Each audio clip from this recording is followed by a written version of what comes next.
students, welcome back to your accountancy class. Now we are already doing this admission of partner chapter और हमने इससे previous video के अंदर accumulated profit, losses and reserves का treatment सीखा था. हम उसी ट्रीटमेंट को प्रैक्टिकल एग्जाम्पल की हेल्प से अब करने वाले हैं.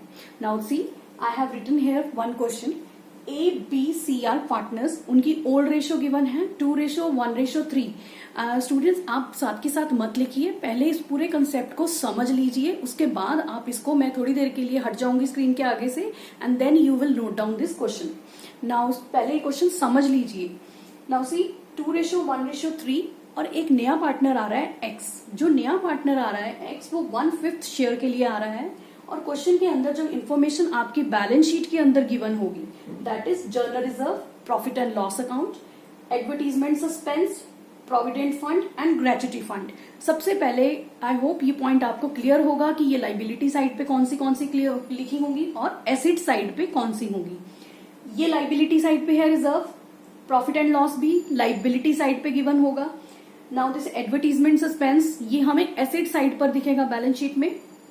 प्रोविडेंट फंड और ग्रेच्युटी फंड ये आपके लिए नए हैं, ये बैलेंस शीट में लाइबिलिटी साइड पे लिखे होंगे. तो इसके रिगार्डिंग सबसे पहले बात कर लेते हैं क्योंकि पहले हमने इसके बारे में डिस्कस नहीं किया. ये जो प्रोविडेंट फंड और ग्रेच्युटी फंड है ये होता क्या है. ये प्रोविडेंट फंड और ग्रेच्युटी फंड जो है एक स्टैट्यूटरी ऑब्लिगेशन है फर्म के ऊपर जो उनको मेंटेन करना पड़ता है. स्टैट्यूटरी होती है लीगल ऑब्लिगेशन, मतलब लॉ ने इनको फोर्स किया है कि आप इस तरह से ये फंड क्रिएट कीजिए. और ये फंड किसके लिए क्रिएट किया जाता है? एम्प्लॉयज के लिए. ये फंड पार्टनर्स के लिए क्रिएट नहीं किया जाता. तो ये फंड उनको एम्प्लॉयज को ही देना है. तो ये पॉइंट यहाँ पर क्लियर हो गया होगा आपको कि ये फंड एम्प्लॉयज का है और ये इनकी एक्सटर्नल लाइबिलिटी है. तो ये उनको ही दिया जाएगा जिनका ये पैसा है. प्रोविडेंट फंड बेसिकली क्या होता है, अगर सिंपल सेंस में देखें तो प्रोविडेंट फंड क्या है, मैं एम्प्लॉय हूं किसी फर्म में तो मेरी सैलरी में से हर महीने कुछ पैसा डिडक्ट किया जाएगा और मेरा जो एम्प्लॉयर है यानी जो मेरा बॉस है वो भी कुछ पैसा मेरे फंड में इस अकाउंट में कंट्रीब्यूट करेगा. तो यहाँ प्रोविडेंट के फंड के अंदर मेरा वो पैसा इकट्ठा होता जाएगा और जितना टेन्योर मेरी सर्विस रहेगी तब तक ये पैसा मेरा जमा होता रहेगा. And at the end of my services और इन बिटवीन भी जब मैं छोड़ दूंगी उस जॉब को तब मुझे ये सारा पैसा मिल जाएगा. तो एक तरह से ये एम्प्लॉय का क्या है, बेनिफिट है और एम्प्लॉयर का इसके ऊपर कोई राइट नहीं है. तो आई होप ये पॉइंट आपको क्लियर हो गया होगा कि इसका मीनिंग क्या है. इनका कोई ट्रीटमेंट तो होगा ही नहीं, ये सिर्फ आपको क्वेश्चन में कंफ्यूज करने के लिए दिए जा रहे हैं. ये लाइबिलिटी साइड पर हैं और लाइबिलिटी साइड पर ही दिखाए जाएंगे क्वेश्चन में, नई बैलेंस शीट में.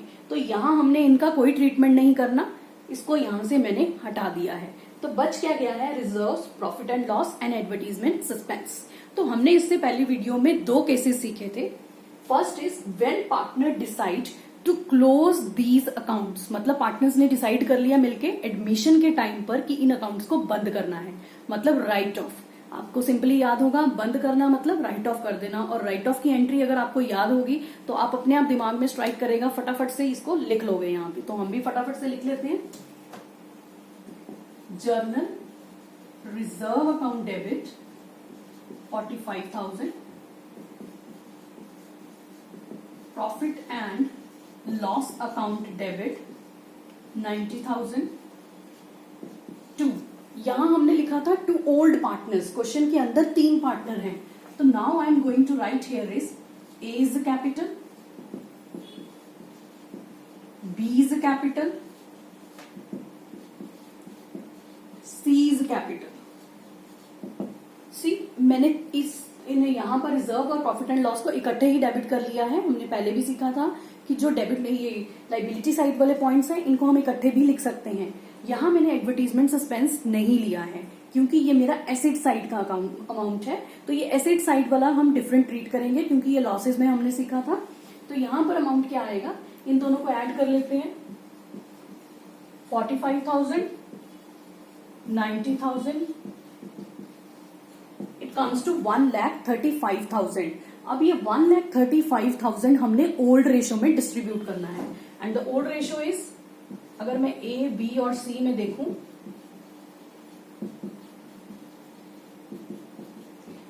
2/6, 1/6 एंड 3/6. तो ये अमाउंट हमें कैलकुलेट करने पड़ेंगे 2/6, 1/6 एंड 3/6. और हमारे पास जो अमाउंट आ जाएंगे that is 45,000. This is 22,500. This is 67,500. इस तरह से डिवीजन के बाद ये अमाउंट आ जाएंगे. एक बार आप भी चेक कर लीजिएगा. हो सकता है कई बार कैलकुलेशन में कोई गड़बड़ हो सकती है, बट आप ये अमाउंट एक बार खुद कैलकुलेट करके इनको चेक कर लीजिए. तो यहां पर ये सारे अमाउंट्स मैं पोस्ट कर दूंगी. 45,000, 22,500, 67,500. तो हमारी ये जो एंट्री है कुछ इस तरह से लगेगी. हमारी ये एंट्री इस तरह से दिखेगी आपको. General reserve account debit, profit and loss account debit to A's capital, to B's capital, to C, और इनकी ओल्ड रेशियो में ये अमाउंट डिवाइड किए होंगे. तो यहां तक तो ये हमारा लाइबिलिटी साइड का काम खत्म हो गया है. अब हमारे क्वेश्चन के अंदर एक एडवर्टीजमेंट सस्पेंस का पॉइंट भी गिवन है, तो उसके लिए भी एंट्री पास कर लेते हैं. A is a capital, B is a capital and C's capital account. ये सब डेबिट होंगे टू. ये जो लॉसेस थे हमने उल्टा किया था, लॉस एसेट साइड वाले बैलेंसेस को हमने क्रेडिट किया था. तो एडवर्टीजमेंट सस्पेंस अकाउंट जगह नहीं है तो मैंने इसको थोड़ा वहीं पे लिख दिया है एडजस्ट करने के लिए. आप अपनी कॉपी में इसको पूरा लिखेंगे. तो यहां जो मुझे एडवर्टीजमेंट सस्पेंस गिवन है दैट इज 15,000. अगर यहां पर देखा जाए तो ये 15,000 रुपए गिवन है. तो 15,000 को मुझे कौन सी रेशियो में बांटते हैं? In the old ratio. 15,000 into 2/6, 15,000 into 1/6 and 15,000 into 3/6. यहां ये डिवीजन होने के बाद भी हमारे पास कुछ अमाउंट्स आ जाएंगे. वो अमाउंट्स हम इनके पार्टनर्स के जो पर्टिकुलर कैपिटल अकाउंट लिखे हैं उनके ऊपर हम पोस्ट कर देंगे. तो यहां हमारे पास आता है, here it comes 5,000, 2,500 and 7,500. Calculation बहुत जरूरी है कि सही हो, अदरवाइज क्वेश्चन गलत हो सकता है. 5,000, 2,500 एंड 7,500. आई होप यहां तक ये पॉइंट आपको क्लियर हो गया होगा कि अगर एसेट साइड वाले हैं तो उसका ट्रीटमेंट कैसे होगा, और अगर लाइबिलिटी साइड वाले बैलेंसेस बैलेंस शीट में गिवन होंगे तब हमने उनका क्या ट्रीटमेंट करना है in case when partner decide to close these accounts. अब इसको आप नोट कर लीजिए. मैं स्क्रीन से हट जाती हूं, फिर हम सेकंड केस लेंगे. Now the next case is when partner decide not to close these accounts. अब सेकंड केस हम वो ले रहे हैं जो हमने पहले भी उसमें सेकंड केस में ही सीखा था कि जब पार्टनर ने ये डिसाइड कर लिया है कि ये अकाउंट्स हमने क्लोज नहीं करने हैं. क्लोज करने नहीं है तो इसका मतलब बंद नहीं करने हैं, तो हम नेट इफेक्ट निकालेंगे. जब नहीं बंद करना है तो याद रखो क्या करना है, नेट इफेक्ट निकालना है. तो नेट इफेक्ट कैसे निकालेंगे? मैंने जो क्रेडिट नेचर की आइटम्स हैं, यानी जो जैसे प्रॉफिट है, जैसे हमारा रिजर्व है, ये लाइबिलिटी है और लाइबिलिटीज के क्रेडिट बैलेंसेस होते हैं, इनको मैंने प्लस कर लिया है. और जो मेरा एक्सपेंस है, एडवर्टीजमेंट सस्पेंस अकाउंट का अमाउंट है, उसको मैंने डिडक्ट कर लिया है. आप यहाँ देख सकते हो मैंने नेट इफेक्ट पहले से ही लिखा हुआ है. 45,000, 90,000, 15,000 एंड ये नेट इफेक्ट प्लस माइनस करने के बाद यहाँ देख सकते हो कुछ चीजें मैंने प्लस की हैं और एक मैंने एडवर्टीजमेंट सस्पेंस को माइनस किया है.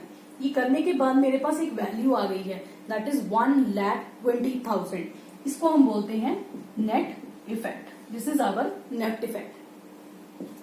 1,20,000 जो अमाउंट है, जो नया पार्टनर आ रहा है, पार्टनर एक्स, उसका शेयर दिया हुआ है 1/5. मैं उसमें इसको डिवाइड करूंगी.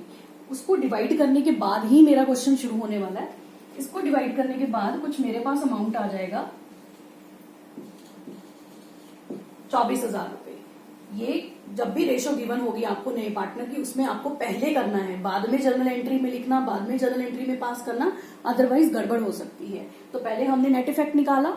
सेकंड चीज हमने इसमें क्या की है, जो नए पार्टनर का शेयर है उसमें इस अमाउंट को डिवाइड कर दिया और अमाउंट कैलकुलेट करके कम हो गया और ये अब कितना रह गया, दैट इज 24,000. अब हम इसकी एंट्री पास करेंगे. इसकी एंट्री क्या थी, एक्स कैपिटल अकाउंट. एक्स हमारा कौन है, न्यू पार्टनर. एक्स नया पार्टनर है तो new partners capital account debit to A's capital to B's capital to C's capital account। अब यहां पर जो X की कैपिटल अकाउंट में अमाउंट लिखना है दैट इज 24,000। तो ये 24,000, इसीलिए मैंने आपको पहले कहा था कि ये हमें पहले निकालना है ताकि हम बाकी का अमाउंट जो है वो दूसरे पार्टनर्स में डिवाइड कर सकें। तो ये 24,000 हमने सबसे पहले लिख लिया है वहां पर। अब जो पार्टनर्स में हमने ये अमाउंट यहाँ पर डिवाइड करना है इन सैक्रिफाइसिंग रेशियो, वो अमाउंट 24,000 होगा, उसको डिवाइड किया जाएगा, ना कि 1,20,000। ये नेट इफेक्ट हम इसीलिए निकाल रहे हैं कि हमने उसको इकट्ठा करके एक कॉमन अमाउंट निकाल लिया, एक अमाउंट हमारे पास अवेलेबल है, अब उसका इफेक्ट हम इन पार्टनर्स के अंदर एडजस्ट कर रहे हैं। तो 24,000 को अगर मैं डिवाइड करूं 2/6, 24,000 इंटू 1/6 एंड 24,000 इंटू 3/6। यहां ये सब कैलकुलेशंस में हमारे पास आ जाएगा 8,000, 4,000 एंड 12,000।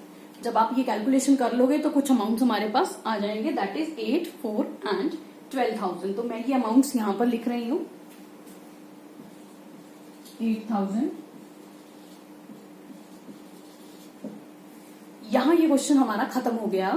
अब हमारे क्वेश्चन में कोई भी पॉइंट नहीं रहता है, हमने सारे पॉइंट कवर कर लिए हैं। आप चाहो तो क्वेश्चन को नोट कर लो पहले, अदरवाइज एक रिकैप्चुलेशन 1 सेकंड के अंदर हम रिकैप्चुलेट कर सकते हैं। When partner decide to close these account, तब ये एंट्री पास की जाएगी, ओल्ड पार्टनर्स को दे देंगे, बांट देंगे सब चीजें, लॉसेस भी वही शेयर करेंगे और गेन्स भी, जो रिजर्व फंड्स हैं, जो भी उनके पास प्रॉफिट्स अवेलेबल हैं। और when partner not decide not to close these accounts, तब हमने क्या करना है, नेट इफेक्ट के ऊपर फोकस करना है। और जब भी नेट इफेक्ट निकालेंगे प्लस माइनस करने के बाद, you will get one amount, उसको आप नए पार्टनर की रेशियो में डिवाइड करेंगे। देन उसकी एक एंट्री है, जो कोई भी केस हो, हमने एक एंट्री इसमें पास करनी है, एक्स कैपिटल अकाउंट मतलब new partners capital account to old partners capital account. Thank you so much for watching this video. आप इस क्वेश्चन को अच्छी तरह से लिख लीजिएगा, मैं स्क्रीन से हट जाऊंगी और आप इसको नोट कर लेना, ताकि आपको जब भी कोई पॉइंट आएगा क्वेश्चन के अंदर, ये सेपरेटली ये 4 नंबर का क्वेश्चन, 3 नंबर का, 2 नंबर का भी क्वेश्चन आता है, तो आपका कोई भी पॉइंट इसमें गलत ना हो। Thank you so much for watching this video. Do like this video, do subscribe my channel and forward to other students also. Thank you so much.